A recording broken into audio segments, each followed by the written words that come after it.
Okay हम एक exam question, possible exam question discuss करते हैं। आपको आईपी एड्रेसेस गिवन होंगे, आपने बताना है कि ये वैलिड हैं कि इनवैलिड हैं।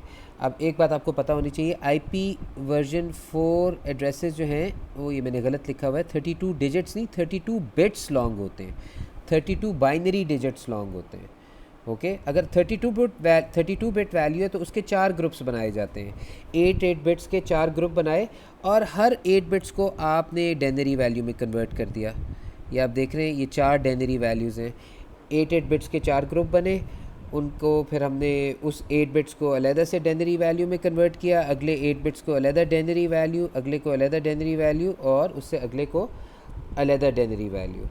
तो ये 4 ग्रुप्स होते हैं और इस फॉर्म में आमतौर पे, इस फॉर्म के अंदर आपको जो है वो आईपी वर्जन 4 लिखा नज़र आता है। अच्छा देखिए, इसके अंदर कुछ रूल्स आपको पता होने चाहिए।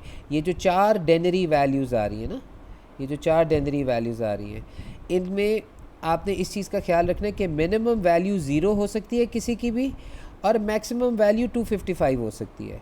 अगर 256 आएगा तो गड़बड़ है, और ये होने भी 4 चाहिए, ठीक है ना। और आपको मैंने अभी बताया था ये 8 बिट्स के होते हैं, ये भी 8 बिट्स को कन्वर्ट करके वैल्यू आती है, ये भी 8 बिट्स को कन्वर्ट करके, ये भी 8 बिट्स को, तो ये टोटल 32 बिट्स हैं जिनके 8 बिट्स उठा के आप उसको डेनरी वैल्यू में कन्वर्ट करते हैं। और किसी भी एक पोजीशन पे जो डेनरी वैल्यू है वो या वो 0 आ सकती है मिनिमम, या मैक्सिमम 255 या इसके दरमियान का नंबर हो सकता है।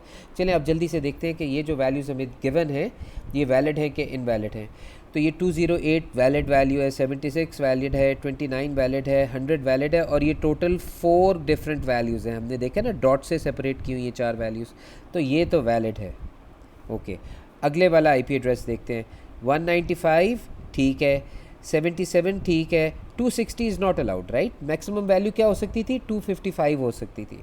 So this is an invalid IP address right.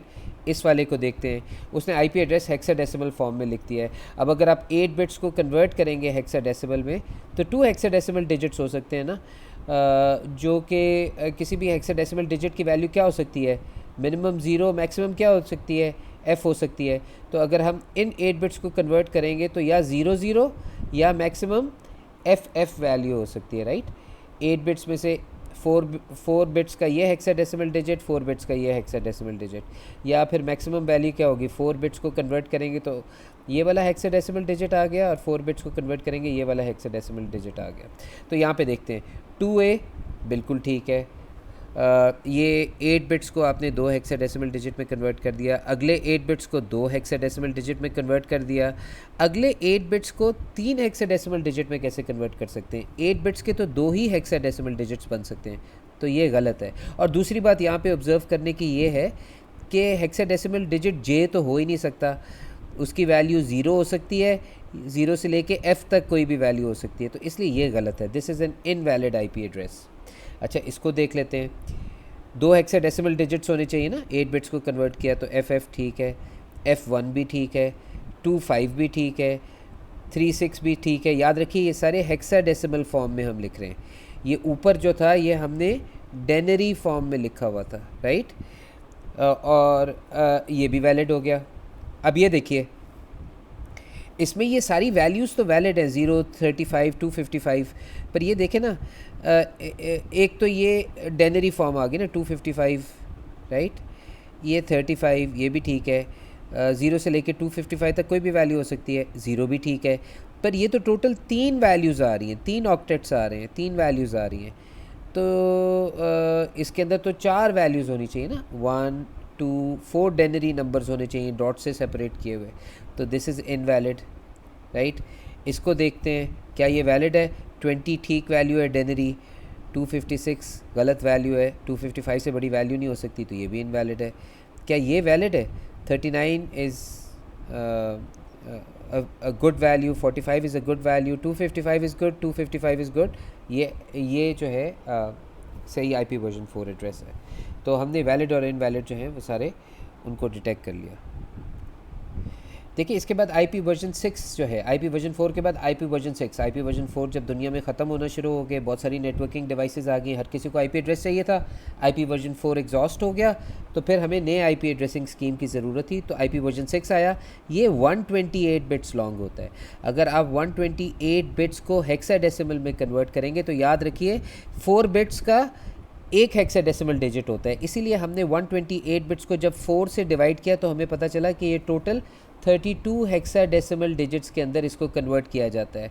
और IP वर्जन 6 एड्रेस आम तौर पे हेक्साडेसिमल फॉर्म के अंदर लिखा जाता है।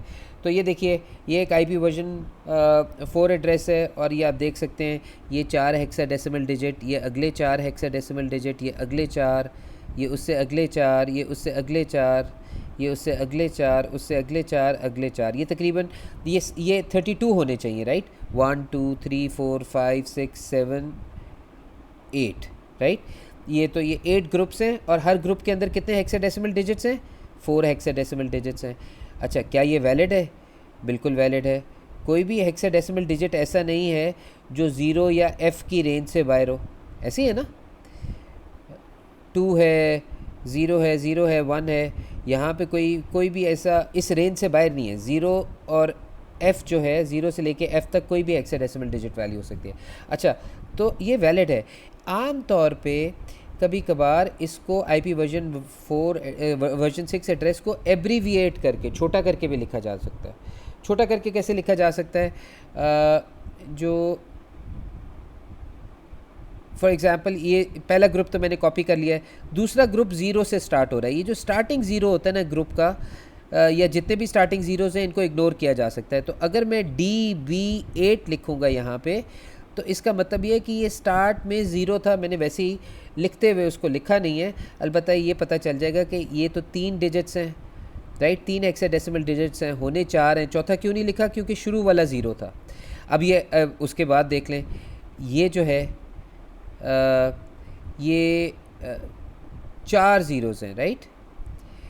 तो इन 4 ज़ीरोज़ को हम बेसिकली एक ज़ीरो लगा के बाकी जो स्टार्टिंग 3 ज़ीरोज़ हैं उनको हम एब्रीविएट कर देते हैं। तो एक ज़ीरो का मतलब क्या है? ये सबसे एंड पे है, और इसके बाद शुरू में 3 ज़ीरोज़ और होंगे, राइट, वो हमने छोड़ दिए थे। इस तरह इसको अगर हम करें तो इसमें भी स्टार्ट में 2 ज़ीरोज़ हैं, तो हम स्टार्ट के 2 ज़ीरोज़ को एब्रीविएट कर देते हैं और यहाँ पे 42 लिख देते हैं। उससे हमें ये पता चलता है ये ग्रुप के लास्ट 2 डिजिट्स हैं, और इससे पहले जो पहले 2 डिजिट्स होने चाहिए वो क्या थे? वो 2 ज़ीरोज़ थे। अच्छा, उसके बाद ये आ गया, इसको तो हम एब्रीविएट नहीं कर सकते, ये तो एज़ इट इज़ रहेगा। उसके बाद ये आ गया, इसमें स्टार्टिंग 0 का एब्रीविएट कर सकते हैं, तो लास्ट 3 डिजिट्स क्या बने? 370 बने। ये स्टार्ट वाली वैल्यू जो है इसको हमें ऑटोमेटिकली पता चल जाएगा। ये 4 होने चाहिए थे, हमने 3 लिखे हुए। जो एक हमने वो है एक हेक्साडेसिमल डिजिट हमने इसलिए नहीं लिखा कि वो 0 होगा, हमने उसको एब्रीविएट कर दिया। स्टार्टिंग ज़ीरोज़ को एब्रीविएट कर सकते हैं, और यहाँ पे 7334 आ जाएगा। तो ये इसकी एब्रीविएटेड फॉर्म है। अच्छा, मुझे लगता है मैं इसमें एक मिस्टेक कर गया हूँ, ये 42 के बाद ये वाला ग्रुप में मिस कर गया हूँ। इस ग्रुप का जो है हम इसका भी एक ज़ीरो लगाएंगे ना, और बाकी ये आखिरी वाला ज़ीरो हो गया। शुरू वाले 3 ज़ीरोज़ हमने एब्रीविएट कर दिए, और यहाँ पे ये कोलन डालना है। तो हर ग्रुप के दरमियान में कोलन आता है, राइट। अच्छा, तो अभी हमने जो इसको सॉल्व किया तो हमें एक रूल समझ आ गया कि जो स्टार्टिंग ज़ीरोज़ होते हैं उनको हम एब्रीविएट कर सकते हैं, राइट। अब देखिए इस IP एड्रेस को एब्रीविएट करते हैं, FE80, इधर तो कुछ भी एब्रीविएट नहीं हो सकता। आगे हम देख रहे हैं कि बहुत सारे ग्रुप्स जो हैं ना वो सारे के सारे ज़ीरोज़ हैं, राइट। अगर इतने सारे ग्रुप्स कंसेक्यूटिव ज़ीरोज़ हैं तो हम यहाँ पे सिर्फ एक कॉलन डाल दें तो ये इसके अंदर ये सारे के सारे ग्रुप रिप्रेजेंट हो गए, ओके। उसके बाद हम इस ग्रुप पे पहुँच गए, और यहाँ पे हमने क्या लिखा? ये स्टार्टिंग 0 एब्रीविएट हो सकता है, तो हम 202 लिख देते हैं। उसके बाद अगला कौन सा ग्रुप है? B3FF, और ये कौन सा है? FE1E। ये कौन सा है? 83 29। अच्छा, इसके अंदर आप एक चीज़ का ख्याल रखें। अब आप ये सोच रहे होंगे कि ये जो हमने ये एक एक्स्ट्रा कोलन लगाया है ये ग्रुप्स को रिप्रेजेंट करने के लिए, हमें कैसे पता चलेगा कि ये कितने ग्रुप्स थे? अगर आपको इस फॉर्म में आईपी एड्रेस नज़र आएगा तो देखिए ना, आपके पास टोटल जो है ये 32 हेक्साडेसिमल डिजिट्स होने चाहिए। और ये 32 हेक्साडेसिमल डिजिट्स जो है हम किस तरह लिखते हैं? हम 4-4 का ग्रुप बना के लिखते हैं, 4-4 का ग्रुप बना के लिखते हैं। तो यहाँ पे देखें ना, एक ग्रुप ये हो गया, दूसरा ग्रुप ये हो गया, तीसरा ग्रुप ये हो गया, चौथा ग्रुप ये हो गया और पांचवा ग्रुप ये हो गया। तो हमारे पास 5 ग्रुप तो हैं, दरमियान में कितने ग्रुप्स मिसिंग हैं? 3। और वो 3 जो हैं ये डबल कोलन बता रहा है, वो सारे ग्रुप ज़ीरो वाले थे। आई होप आपको ये बात समझ आ गई है। देखिए इस वाले को अगर हम करें तो ये कैसे होगा? डबल F02, उसके बाद बहुत सारे ग्रुप्स जो हैं ज़ीरोज़ के वो कंसेक्यूटिव आ रहे हैं। तो हम क्या करेंगे, यहाँ पे हम डबल कोलन डाल देंगे कि सारे कंसेक्यूटिव ग्रुप कवर हो जाएं। और ये आखिरी क्या है? इसमें ये जो लीडिंग 3 ज़ीरोज़ हैं इसको हम एब्रीविएट कर सकते हैं और ख़ाली हम 1 लिखेंगे। अब देखिए आपको कैसे पता चलेगा कितने ग्रुप्स ऑफ ज़ीरोज़ जो हैं वो आपने एब्रीविएट किए हैं? सबसे पहले तो आपको ये है कि ये एक ग्रुप है और ये दूसरा ग्रुप है। हाँ, इस ग्रुप का जो स्टार्टिंग 3 ज़ीरोज़ हैं वो हमने एब्रीविएट किए हुए हैं। तो हमारे पास टोटल 2 ग्रुप पड़े हुए हैं। होने कितने चाहिए? 8 ग्रुप्स और हर ग्रुप के अंदर 4 डिजिट्स होते हैं। तो हमारे मिसिंग कितने हैं? ये एक ग्रुप हो गया, ये 2 ग्रुप हो गया, 6 ग्रुप्स ऑफ ज़ीरोज़ कंसेक्यूटिव आए हैं, 1 2 3 4 5 6। तो हम इसको देख के ये अंदाज़ा लगा सकते हैं। बस एब्रीविएशन का एक आखिरी रूल जो है हम और डिस्कस कर लें। जैसे देखिए, जैसे एक ऐसा आपके पास आईपी एड्रेस आ गया है। अब इसके अंदर आप देख रहे हैं यहाँ पे भी 2 कंसेक्यूटिव ब्लॉक्स हैं, यहाँ पे भी 2 कंसेक्यूटिव ब्लॉक्स हैं।